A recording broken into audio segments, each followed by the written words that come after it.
જય શ્રી કૃષ્ણ મિત્રો, હર હર મહાદેવ। અમારી યુટ્યુબ ચેનલ શાસ્ત્ર પ્રસાદમાં આપનું હાર્દિક સ્વાગત છે। મિત્ર, પવિત્ર શ્રાવણ મહિનો ચાલી રહ્યો છે, ત્યારે આપણે સૌ લોકો શિવ પૂજન કરીએ છીએ, શિવલિંગનું પૂજન કરીએ છીએ। વિશેષ કરીને બહેનો છે એ પાર્થિવ શિવલિંગનું પૂજન કરતા હોય છે।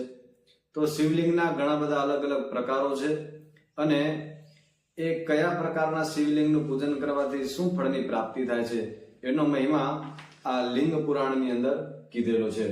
તો મિત્રો, લિંગ પુરાણના પૂર્વ ભાગમાં 74મા અધ્યાયમાં 17 અને 18 આ બે શ્લોકો છે। એ શ્લોકોની અંદર એ કયા શિવલિંગનું પૂજન કરવાથી કેવા ફળની પ્રાપ્તિ થાય એનું મહાત્મ્ય કીધું છે।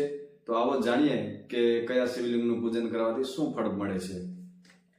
શ્રીપ્રદમ રત્નજમ લિંગમ શૈલજમ સર્વસિદ્ધિદમ ધાતુજમ ધનદમ સાક્ષાત દારુજમ ભોગસિદ્ધિદમ મૃન્મયમ ચૈવ વિપ્રેન્દ્રઃ સર્વસિદ્ધિકરમ શુભમ શૈલજમ ચોત્તમમ પ્રોક્તમ મધ્યમમ ચૈવ ધાતુજમ।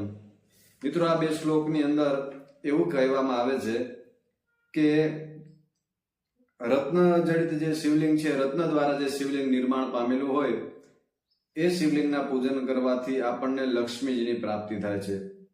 પાષાણ એટલે પથ્થરમાંથી નિર્મિત શિવલિંગ છે એ સમસ્ત સિદ્ધિઓ પ્રદાન કરે છે।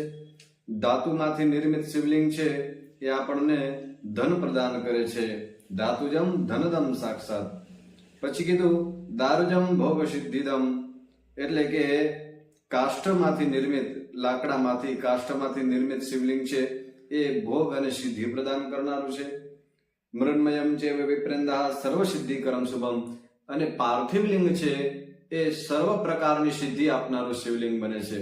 માટે કલયુગની અંદર વિશેષ કરીને પાર્થિવ શિવલિંગના પૂજનનું મહત્વ છે।